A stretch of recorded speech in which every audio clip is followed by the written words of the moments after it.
봉독하실 말씀은 요한계시록 13장 1절로 10절 말씀입니다. 요한계시록 13장 1절로 10절 말씀입니다. 우리 한 목소리로 함께 봉독하도록 하겠습니다. 내가 보니 바다에서 한 짐승이 나오는데 뿔이 열이요 머리가 일곱이라. 그 뿔에는 열 왕관이 있고 그 머리들에는 신성모독하는 이름들이 있더라. 내가 본 짐승은 표범과 비슷하고 그 발은 곰의 발 같고 그 입은 사자의 입 같은데 용이 자기의 능력과 보좌와 큰 권세를 그에게 주었더라. 그의 머리 하나가 상하여 죽게 된 것 같더니 그 죽게 되었던 상처가 나음에 온 땅이 놀랍게 여겨 짐승을 따르고 용이 짐승에게 권세를 주므로 용에게 경배하며 짐승에게 경배하여 이르되 누가 이 짐승과 같으냐 누가 능히 이와 더불어 싸우리요 하더라. 또 짐승이 과장되고 신성 모독하는 입을 받고 또 42달 동안 일할 권세를 받으니라. 짐승이 입을 벌려 하나님을 향하여 비방하되 그의 이름과 그의 장막 곧 하늘에 사는 자들을 비방하더라. 또 권세를 받아 성도들과 싸워 이기게 되고 각 족속과 백성과 방언과 나라를 다스리는 권세를 받으니 죽임을 당한 어린 양의 생명책에 창세 이후로 이름이 기록되지 못하고 이 땅에 사는 자들은 다 그 짐승에게 경배하리라. 누구든지 귀가 있거든 들을지어다. 사로잡힐 자는 사로잡혀 갈 것이요 칼에 죽을 자는 마땅히 칼에 죽을 것이니 성도들의 인내와 믿음이 여기 있느니라. 아멘. 마지막 때에 일어날 사건들과 또 하늘의 영적 전쟁 그리고 마치 영화에서 봄직한 공포스러운 디스토피아 같은 성경의 예언들은 장차 실제로 일어날 일들임을 우리는 잊지 말아야 할 것입니다.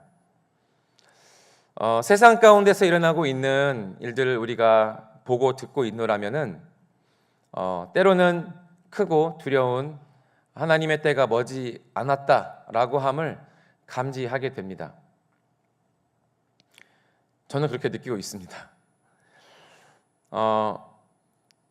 세간을 떠들썩하게 만들고 있는 그 인공지능 잘 알고 계시죠?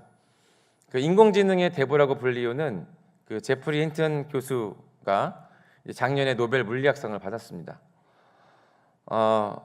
이 제프리 힌튼 교수가 최근에 인터뷰에서 물론 우리가 관심 있게 뉴스들을 보신 분들은 잘 알고 있는 내용이지만 이제 머지않아서 인간의 지능을 뛰어넘는 초지능 AGI가 머지않아서 등장하게 될 것이다라고 하는 예측을 하고 있습니다. 인류에게 치명적인 실존적인 위험과 위협이 될 것이라고 말을 합니다. 그 인공지능의 발전에 대한 인간의 기대도 있지만 우려도 동시에 존재하고 있는 것입니다. 왜냐하면 우리 인류는 자신보다 우월한 지능을 가진 개체를 그 지능을 다뤄본 경험이 전무하기 때문에 미래가 어떻게 될 것인가에 대한 두려움을 가지고 있습니다.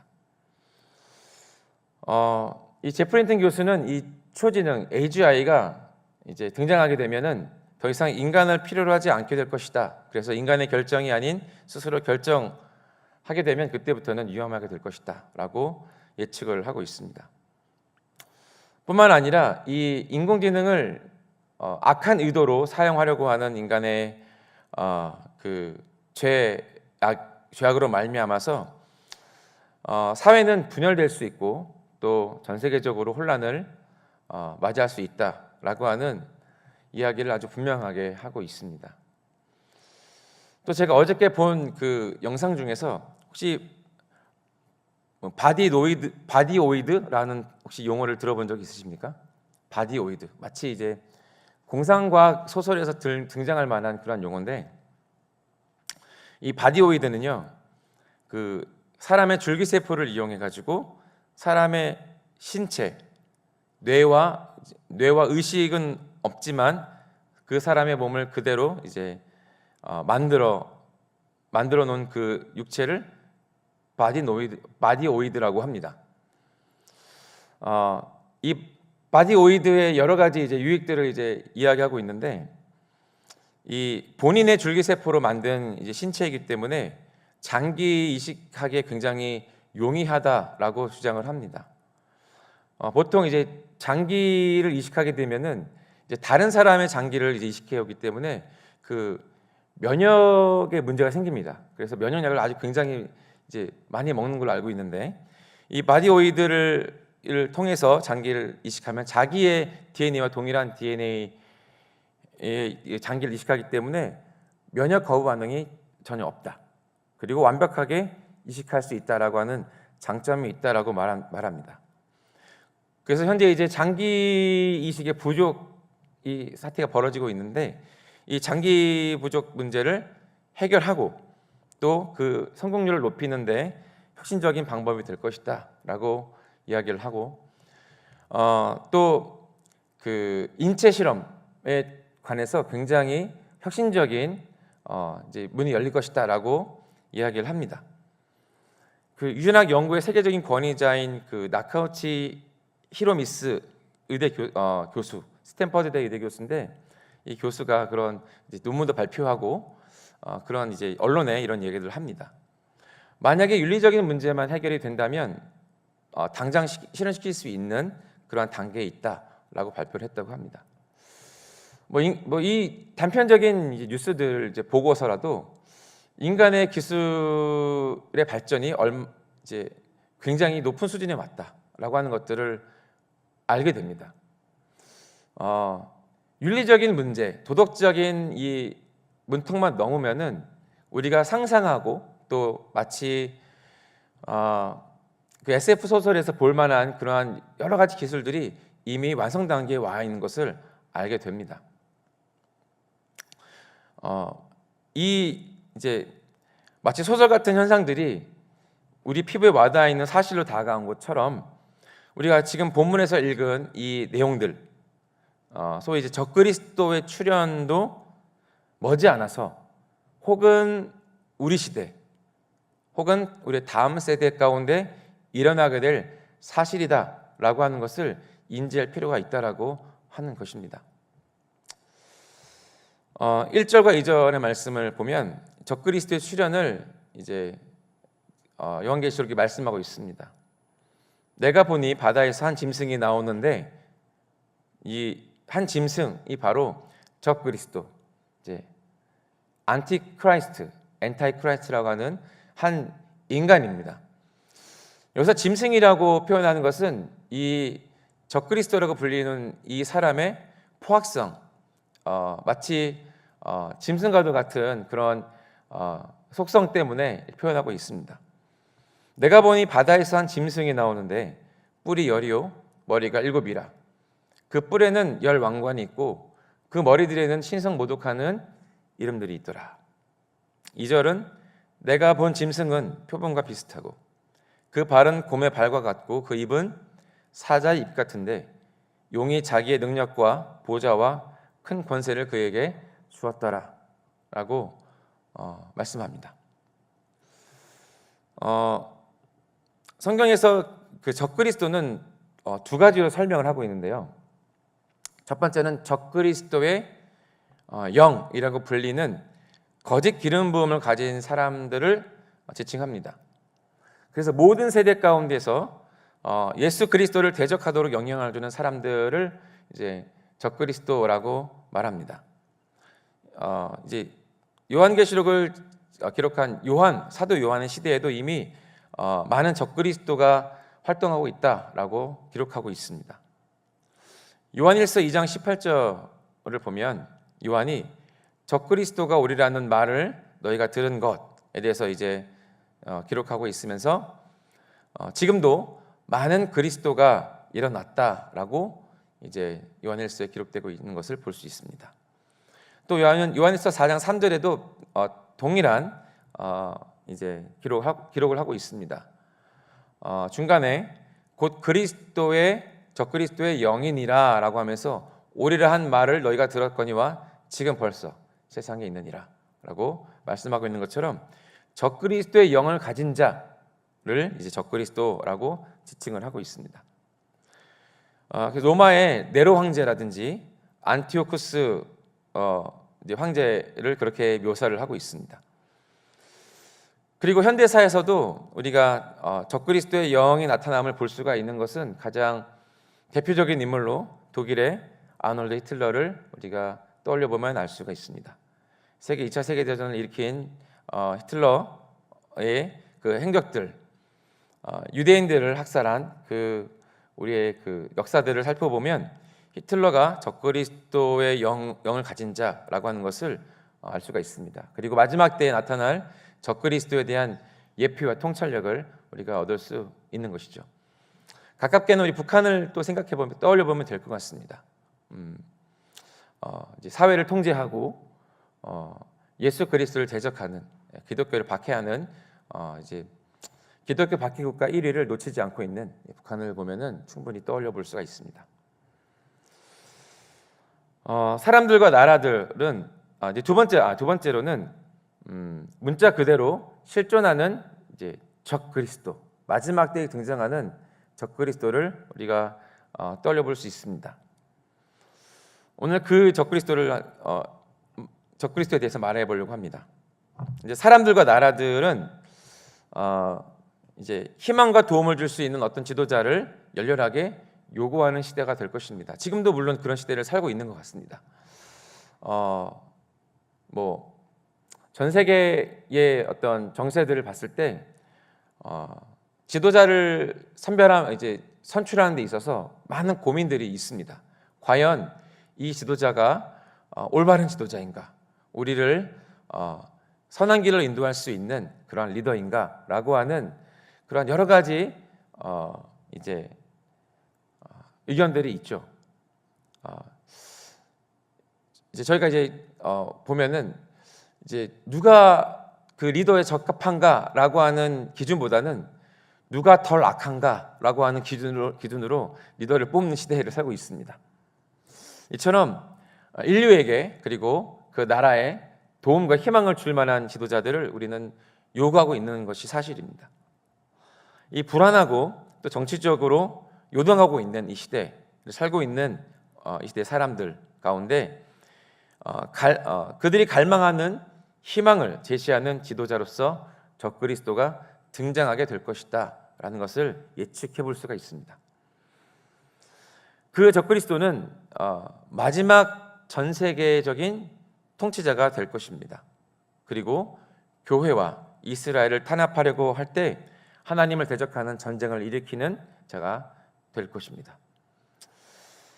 우리가 방금 읽은 말씀에서 본 것처럼 적그리스도는 홀로 등장할 뿐만 아니라 그의 정치 지배 세력을 가지고 함께 등장하게 될 것입니다.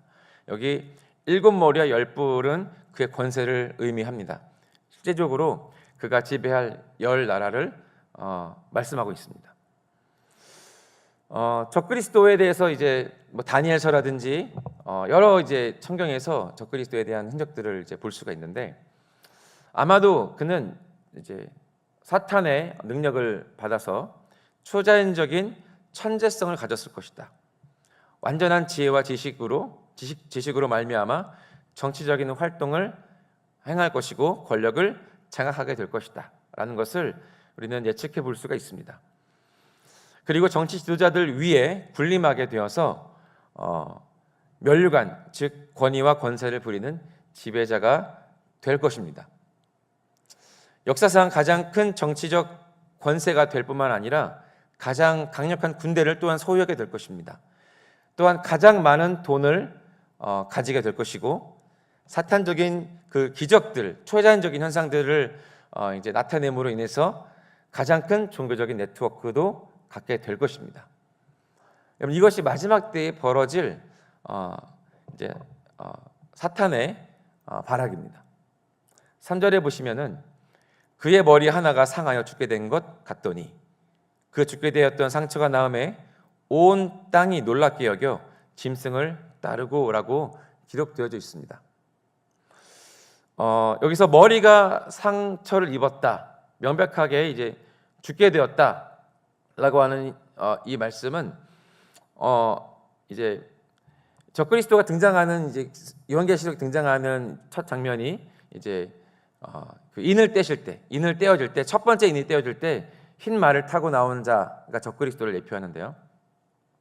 바로 그때에 전 세계적인 명성을 얻게 될 촉매제 역할을 하게 될 사건을 이야기합니다. 이 죽게 된 상처라고 하는 이 사건은 아마도 적그리스도 집권 초기에 일어나게 될 터인데, 뭐 암살 기도라든지 아니면 어떤 예측할 수 없는 사고로 인해서 이 적그리스도라고 하는 이 인물이 죽게 되거나 혹은 이 죽기 직전에 그러한 이제 사건으로 발발하게 될 것입니다. 그런데 이제 우리가 읽은 이 본문 그 다음에 나오는 두 번째 짐승, 곧 거짓 선지자가 기적을 행해서 이 적그리스도는 기적적으로 치료를 받게 될 것이고, 이 사건이 전 세계적으로 이제 알려지게 되면서 세상 사람들이 따르게 되는 직접적인 이 계기가 될 것입니다. 이 세상 사람들의 신뢰를 얻게 되고 또 지지를 얻는데 큰 도움을 받게 되는 사건을 이제 이야기하고 있습니다. 이어서 4절의 말씀을 좀 띄워주세요. 본문 4절 말씀에 함께 좀 읽어볼까요? 4절 말씀 시작.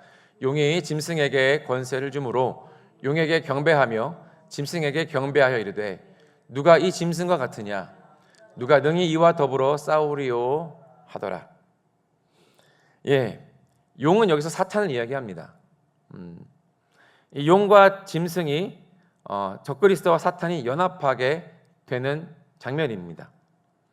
이 적그리스도는 사탄의 일을 합니다. 그래서 그 자신을 전적으로 사탄에게 헌신하고 악에게 자신을 철저하게 드릴 것입니다. 이 대단한 이 영적 세력인 이제 사탄, 마지막 때의 기승을 부릴 이 사탄이 적그리스도에게 권세를 준다라고 합니다. 이 권세는 굉장히 다양한 방면으로 나타나게 될 것입니다. 내적인 힘, 어떤 정신적인 힘, 권세를 이야기하고요. 또 많은 사람들을 끌어들일 만한 어떤 영적인 매력을 가지고 있을 것입니다. 능력과 영향력의 권세를 가지고 또 무력과 완력의 권세도 사탄에게 이양받게 될 것입니다. 이 세상 임금으로부터 권세를 받는 것이죠. 그래서 이 세상의 정부들, 이 정권들이 적그리스도에게 끌려오게 될 것입니다. 이 독재적인 지배권, 명령권을 갖게 되어서 전 세계적인 하나의 정부를 이루고자 하는 인간의 그 야망이 현실화될 것입니다. 세상에서 일찍이 볼 수 없었던 군사적인 강력한 조직을 거느리게 될 것, 많은 나라들이 적그리스도에게 평화와 안전을 담보로 충성과 복종을 하게 될 것입니다.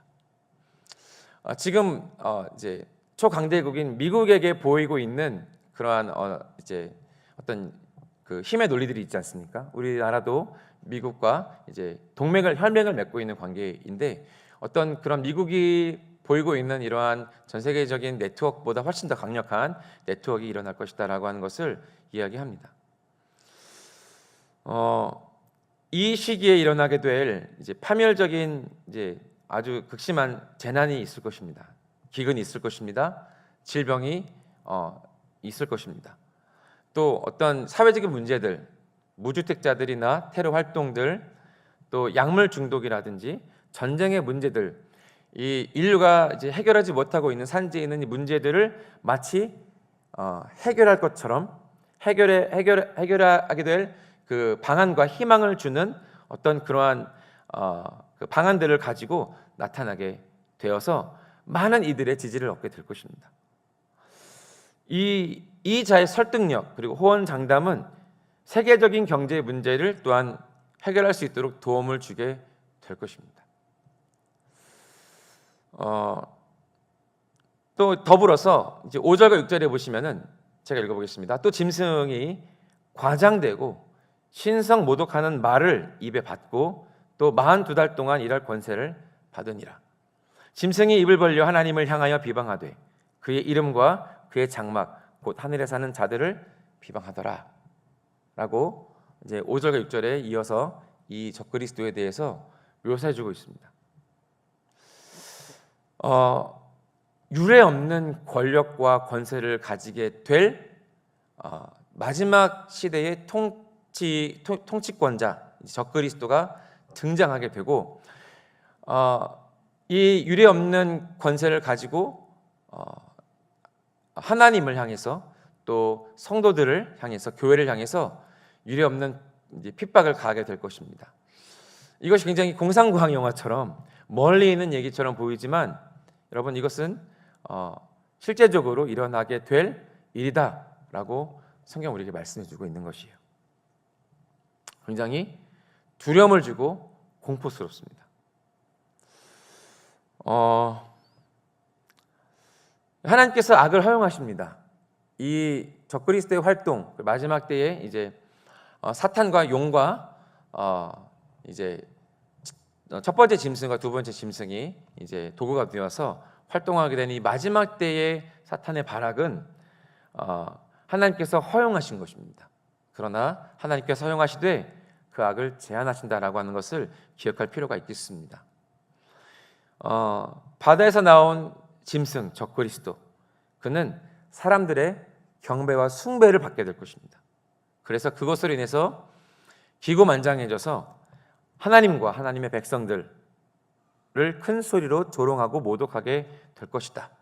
온 세상을 지배하면서 힘과 폭력으로 성도들을 박해하고 죽일 것이다 라고 기록합니다. 하지만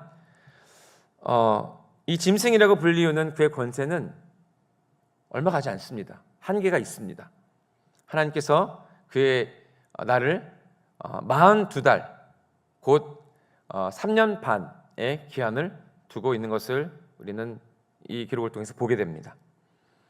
그 기간이 지나면 짐승과 그의 추종자들은 심판을 당할 것입니다. 악을 허용하시는 하나님의 뜻을 우리가 다 헤아릴 수는 없을 것입니다만, 그러나 우리가 이 구절을 통해서 알 수 있는 것은 반드시 악의 끝은 심판이라고 하는 것입니다. 적그리스도와 그를 따르는 모든 자들은 영원한 심판을 당할 것입니다. 자, 9절과 10절입니다.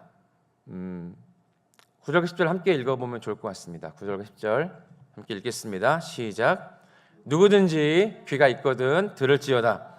사로잡힐 자는 사로잡혀갈 것이요 칼에 죽을 자는 마땅히 칼에 죽을 것이니 성도들의 인내와 믿음이 여기 있느니라. 우리가 코로나로 인해서 팬데믹 기간들을 보내지 않았습니까? 정부의 지침으로 인해서 혹은 여론과 미디어로 인해서 교회가 얼마든지 통제당할 수 있다라고 하는 것을 우리는 몸소 겪었습니다. 이 시간들을 보내면서 얼마든지 교회는 압박과 핍박을 받을 만한 위치에 있다라고 하는 것을 가늠해 볼 수 있게 되었습니다. 마치 이제 민방위 훈련을 통해서 전쟁이 발발했을 때의 대처 방법을 익혀가는 것처럼 팬데믹은 전 세계적으로 마지막 때의 모습을 아주 약한 강도로 예행 연습해 보았다라고 보아도 될 것입니다. 우리 언젠가는 우리가 겪은 팬데믹보다 더 심한 질병으로 인해서 전염병으로 인해서 사회가 다시 폐쇄되고 교회는 다시 모이지 못할 때가 충분히 올 수가 있습니다. 어쩌면 우리가 이거 예측이지만 어쩌면 당위적으로 오게 될 것입니다. 이러한 시기, 이러한 시간들 겪었고 또 겪게 될 것을 우리 예상하면서 저 개인적으로는 이러한 상황들을 우리가 한번 겪으면서 우리의 믿음 생활, 어떻게 보면은 이제 이 시대에 살고 있는 우리 교회 교인들의 믿음 생활은 부분적으로는 상향되었지만 보편적으로는 하향 평준화가 된 것이 아닌가라고 하는 것을 느낍니다. 저와 다른 의견을 가지신 분도 계시겠지만 그렇게 느껴집니다. 이러한 시기를 계속 겪다 보면은 성도들의 믿음은 계속해서 어떤 타격을 입게 될 것은 아주 분명합니다. 심판과 재난에 대한 경고를 우리가 미리 알게 되었다라고 해서 적그리스도와 사탄의 어떤 끔찍한 통치와 핍박의 강도가 줄어들지는 않습니다. 그런 경우는 없습니다.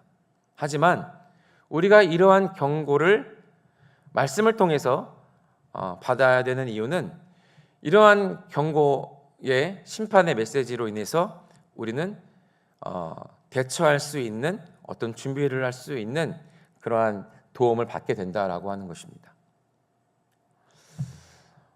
비록 우리의 그 피부적으로 와닿는 얘기는 아닐지라도 언젠가 우리가 겪게 될 혹은 우리 다음 세대가 겪게 될 이러한 사태들에 대해서 우리는 어떻게 대처해야 되는지 우리는 다시 한번 생각해 볼 필요가 있습니다. 우리가 마지막 때 살고 있는데 마지막 때의 마지막 그 말세지 말의 성도들의 신앙은 확고해야 됩니다. 우리 주님 예수 그리스도를 향한 그 믿음은 아주 굳건하게 서 있어야 할 것입니다. 동의하십니까? 예, 그 시대를 지나기 위해서는 아주 확고한 믿음을 가지고 있어야 합니다. 이때에는 성경의 예언처럼 많은 사람들이 집단적으로 그리스도를 부인하는 배교가 일어나게 될 것입니다. 반면에 이 많은 이들이 예수 그리스도를 배반하고 교회를 떠나가는 배교의 사건들이 일어날 것이지만 반면에 허다한 사람들이 또한 예수 그리스도께로 돌아오는 역사가 있게 될 것입니다. 하나님의 영이신 성령님께서 믿는 자들을 위해서 그 믿음이 굳게 설 수 있도록 능력과 믿음을 물붓듯이 부어주실 것입니다. 사탄의 힘이 강세를 이룰 때 동시에 성령님의 역사도 동시에 강하게 나타날 것입니다.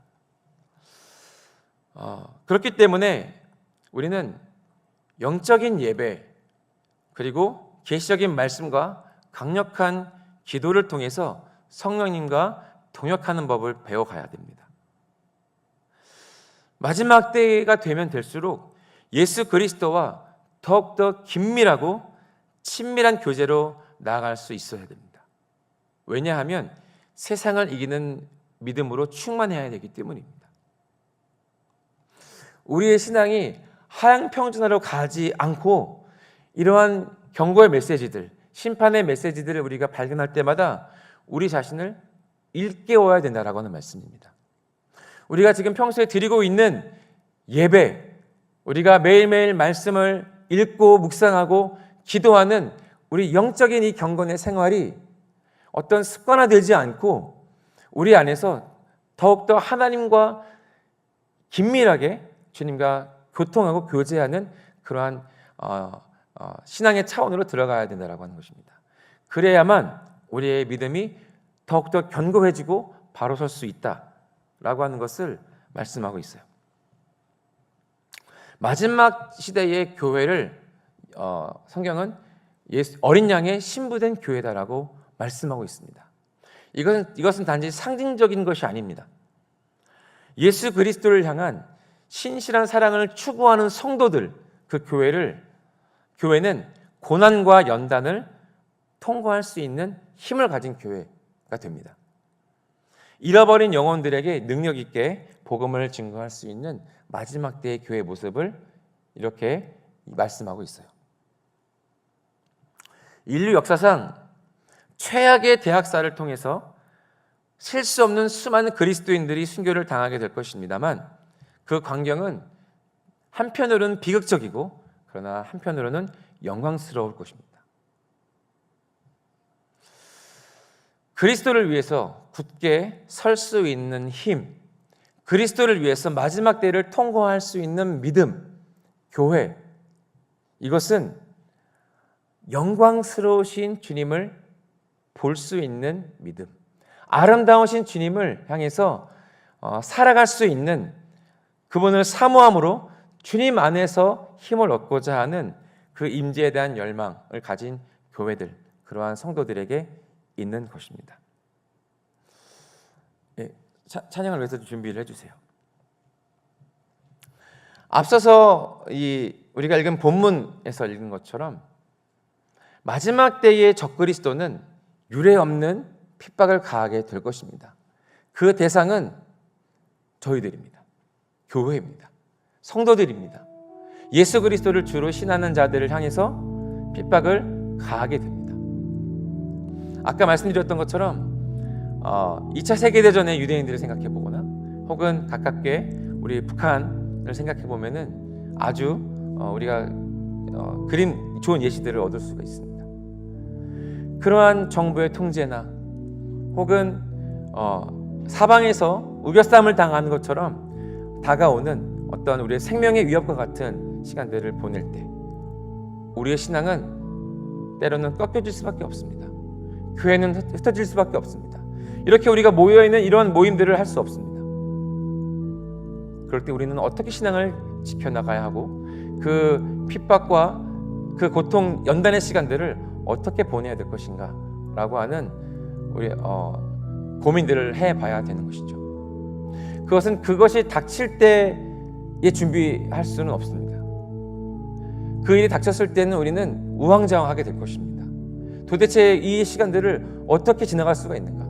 우리가 이 대환란이라고 여겨지는 이 3년 반이라고 하는 기간이 이제 정해진 기간이기 때문에 지나가겠지라고 하겠지만 그 기간들을 겪는 입장에서는 그 기간이 마치 35년, 350년 같은 시간이 될 수도 있겠습니다. 그래서 하나님께서는 당신의 교회들을 준비시키십니다. 이 땅 가운데 예수 그리스도와 그 말씀 안에서 살아갈 자들, 친밀함으로 은밀함으로 주님과 교제하는 자들, 예수 그리스도를 신랑으로 여기고 그분만을 사모하고 사랑하는 자들을 이 땅에서 일으키고 계십니다.